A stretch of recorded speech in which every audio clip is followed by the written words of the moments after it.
नमस्कार, आप देख रहे हैं न्यूज हाट। मैं हूं आपके साथ रितेश शर्मा। नए साल पर पहली बार मुख्यमंत्री नीतीश कुमार के बेटे निशांत कुमार पूरी तरह एक्टिव नजर आ रहे हैं। सुबह सुबह नीतीश कुमार उन्हें अपने साथ लेकर नालंदा पहुंच गए। अपने पैतृक गांव कल्याण बिगहा में मुख्यमंत्री ने मां परमेश्वरी देवी की पुण्यतिथि पर कविराज रामलखन सिंह स्मृति वाटिका में जाकर उनकी प्रतिमा पर माल्यार्पण कर श्रद्धांजलि दी है। तो साल के पहले दिन सबसे पहले बिहार के सीएम ने प्रदेशवासियों को न्यू ईयर की बधाई दी है।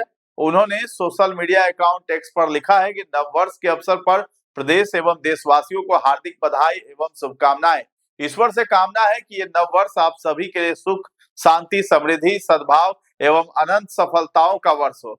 सबके सम्मिलित प्रयास से सुखी, समृद्ध एवं गौरवशाली बिहार के निर्माण का संकल्प पूरा होगा। मुख्यमंत्री नीतीश कुमार ने आज अपनी माता श्री स्वर्गीय परमेश्वरी देवी जी की पुण्यतिथि के अवसर पर अपने पैतृक गांव कल्याण बिगहा हरनौत स्थित कविराज रामलखन सिंह स्मृति वाटिका में अपनी मां की प्रतिमा पर माल्यार्पण कर उन्हें भावभीनी श्रद्धांजलि अर्पित की है। माननीय मुख्यमंत्री ने अपने पिता कविराज स्वर्गीय रामलखन सिंह एवं अपनी धर्मपत्नी स्वर्गीय मंजू सिन्हा की प्रतिमा पर भी माल्यार्पण कर भावभीनी श्रद्धांजलि अर्पित की है। मुख्यमंत्री नीतीश कुमार ने अपने पैतृक गांव कल्याण बिगहा के भगवती मंदिर देवी स्थान में पूजा अर्चना भी की और राज्य की सुख, शांति एवं समृद्धि की कामना की। मुख्यमंत्री ने स्थानीय लोगों से मुलाकात कर उनका कुशल क्षेम भी जाना है और उनका अभिवादन भी स्वीकार किया। इस दौरान उन्होंने स्थानीय लोगों की समस्याएं भी सुनी और उसके समाधान के लिए अधिकारियों को आवश्यक निर्देश भी दिए हैं। इस मौके पर मुख्यमंत्री के बेटे निशांत कुमार भी मौजूद रहे। निशांत ने अपनी दादी परमेश्वरी देवी को श्रद्धांजलि दी। उसके बाद पार्टी कार्यकर्ताओं और स्थानीय लोगों से मुलाकात की है और उनसे बातचीत भी की। पार्टी के कार्यकर्ताओं ने निशांत को घेर लिया, उनसे अपनी बातें करने लगे। गांव के लोगों ने भी उन्हें अपनी समस्या बताई। इस पर निशांत ने कहा है कि देखते हैं, हम करवाते हैं। इसके बाद निशांत गांव की महिलाओं से भी मिले, गरीब लोगों और बच्चों के बीच कंबल भी बांटते दिखे। वहीं गेस्ट हाउस की भी कुछ तस्वीरें सामने आई है जिसमें निशांत और नीतीश कुमार साथ साथ नाश्ता करते हुए भी दिखाई दिए। नाश्ते पर भी निशांत पार्टी के नेताओं और कार्यकर्ताओं के साथ बात करते नजर आए हैं। तो आप जानते हैं कि निशांत कुमार के राजनीति में आने पर कब किसने क्या कहा है। तो 5 दिसंबर को पटना एयरपोर्ट पर जदयू के राष्ट्रीय कार्यकारी अध्यक्ष हैं संजय झा और निशांत कुमार एक साथ दिखाई दिए थे। संजय झा ने कहा था कि जदयू के कार्यकर्ता, समर्थक और शुभचिंतक सभी चाहते हैं कि अब निशांत कुमार पार्टी में सक्रिय भूमिका निभाएं। पार्टी में हर कोई उन्हें काम करते देखना चाहता है। अब अंतिम निर्णय निशांत कुमार को ही लेना है। खास बात है कि इस बार संजय झा ने यह बयान मीडिया के बिना सवाल पूछे ही दिया था, मतलब अपने से बयान दिया है और वो भी निशांत कुमार के सामने। जबकि इससे पहले 3 सितंबर को एक इंटरव्यू में संजय झा ने कहा था कि फिलहाल निशांत कुमार राजनीति में नहीं आएंगे, ऐसी कोई बात नहीं है। नीतीश कुमार फिलहाल सक्रिय हैं। चुनाव के रिजल्ट के दूसरे दिन भी 16 नवंबर को मुख्यमंत्री नीतीश कुमार के बड़े भाई सतीश कुमार ने निशांत कुमार के बारे में कहा था कि उनको राजनीति में आना चाहिए। हालांकि ये उनकी इच्छा पर निर्भर है, उनकी जब इच्छा होगी तब आएंगे। तो चुनाव से पहले 5 सितंबर को राष्ट्रीय लोक मोर्चा नेता उपेंद्र कुशवाहा ने भी कहा था कि मेरे बाउंड्री वॉल के पीछे पार्टी कार्यालय में बैठे लोग सुन रहे होंगे। यदि समय रहते उत्तराधिकारी तय नहीं होगा तो वही स्थिति हो सकती है जैसी शोषित समाज दल के साथ हुई थी। यदि उस पार्टी को उत्तराधिकारी मिला होता तो आज वो बिहार की सबसे बड़ी ताकत होती।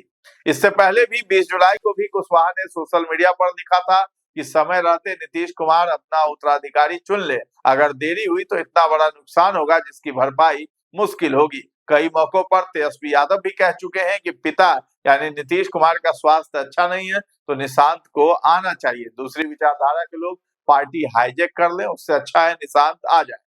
तो निशांत को राजनीति में लाने की मांग आखिर क्यों हो रही है? पहला है कि नीतीश के बाद जदयू में कोई पॉपुलर लीडर नहीं दिखता है। 2003 में बनी जदयू बीते 22 साल से नीतीश की छतरी के नीचे ही चल रही है। नीतीश कुमार ही चेहरा है, पार्टी में कोई और नेता नहीं जिसकी पकड़ पूरे बिहार में हो। दूसरे नंबर पर जरूर कुछ नेता पहुंचे हैं लेकिन वे भी लंबे समय तक टिक नहीं पाए हैं। इनमें सबसे बड़ा नाम आरसीपी सिंह यानी रामचंद्र प्रसाद सिंह का।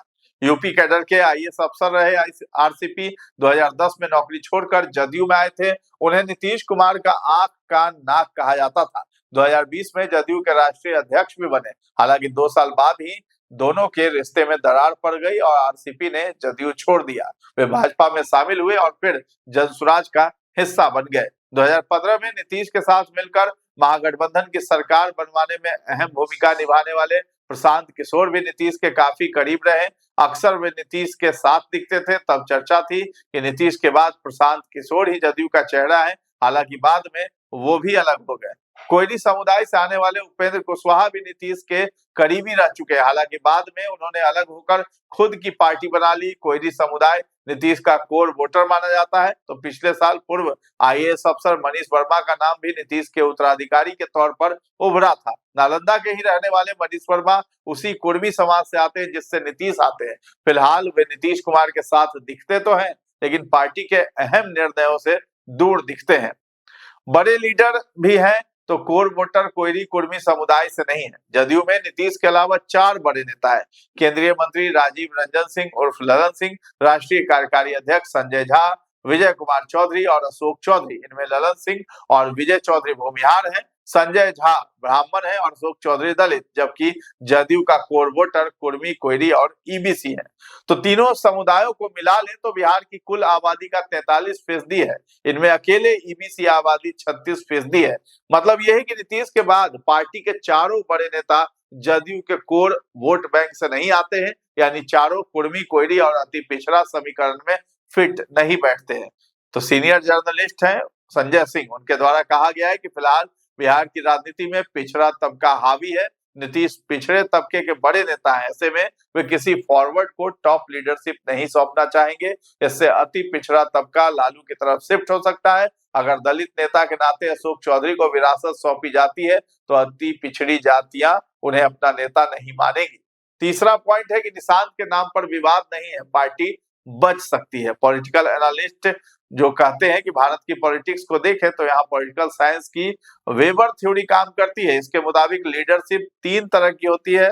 अथॉरिटेटिव माने आधिकारिक, डेमोक्रेटिक माने लोकतांत्रिक और कैरिस्मेटिक माने करिश्माई। तो भारत की रीजनल पार्टियों का उभार करिश्माई लीडरशिप के उभार के साथ जुड़ा है।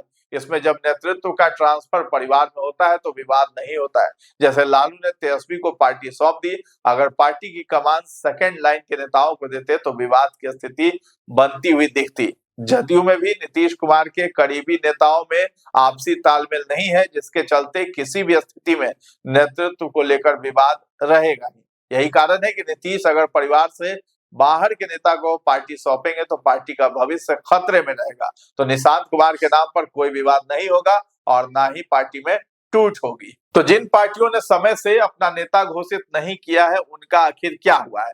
तो भारत की राजनीति में करिश्माई नेतृत्व का प्रचलन रहा है।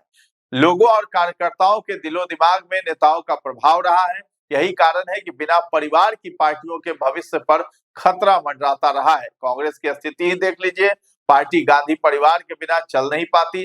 भारतीय राजनीति की विडंबना भी है कि जिन पार्टियों ने समय से कदम ताल कर अपना नेता घोषित नहीं किया है वो खत्म हो गई है।